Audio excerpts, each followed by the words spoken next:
Setelah kita membahas aktivitas politik saat ini, sedikit mundur ke belakang, di setiap pesta politik tentu ada janji-janji kampanye. Kalau dari perspektif Bapak, apakah janji kampanye itu akan terlaksana? Apakah janji kampanye akan bisa terlaksana? Ya. Oke, itu kira-kira ya. Terlaksananya janji-janji ini amat tergantung pada anggaran. Bahkan ya, seperti kasus makan siang gratis ya, MSG ini. Ya. Ini bahkan dan Persusu lah, itu sudah diuji coba kan di beberapa waktu lalu oleh Menko Perekonomian ya di daerah Tangerang dan beberapa tempat yang lain saya kira. Dan juga setelah itu ada studi banding bahkan ya ke India atau Jepang gitu. Sebagai negara-negara yang sudah menerapkan ya tentang makan siang gratis.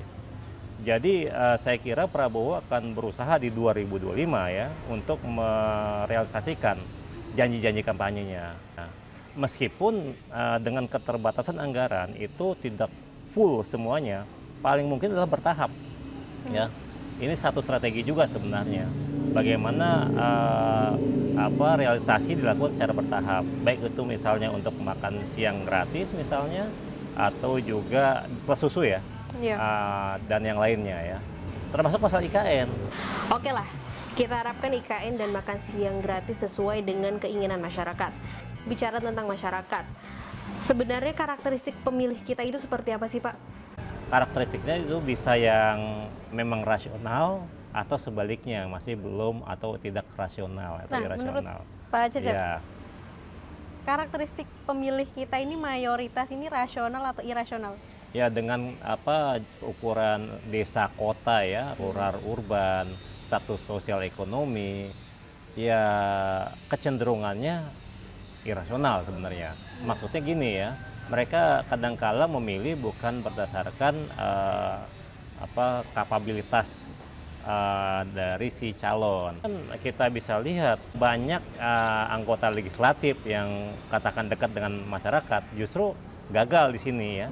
Kenapa? Karena memang masyarakat pemilih kita itu masih masyarakat yang tidak punya identitas ideologi. Jadi bukan karena melihat figurnya, akhirnya lebih karena ada gimmick politik. Oh, goyang gemoynya lucu nih, bagus nih, atau oh good looking nih orangnya nih dibanding yang lain misalnya.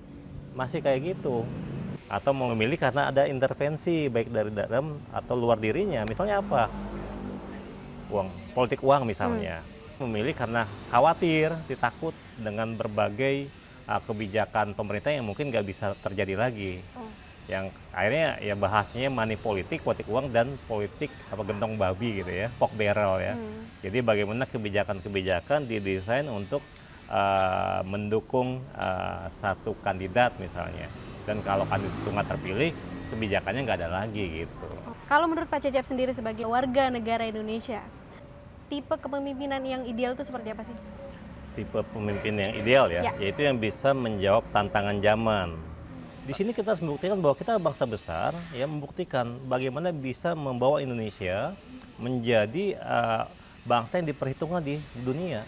Bukan sekedar kita bangsa yang penduduknya besar, jadi target pasar yang besar, bukan.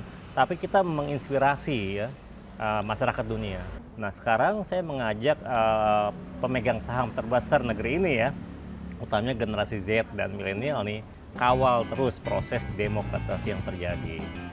Terima kasih banyak Dr. Cecep Hidayat atas perbincangannya hari ini, dan mudah-mudahan perbincangan kita kali ini bisa membawa manfaat untuk masyarakat. Jumpa lagi di program Tech lainnya.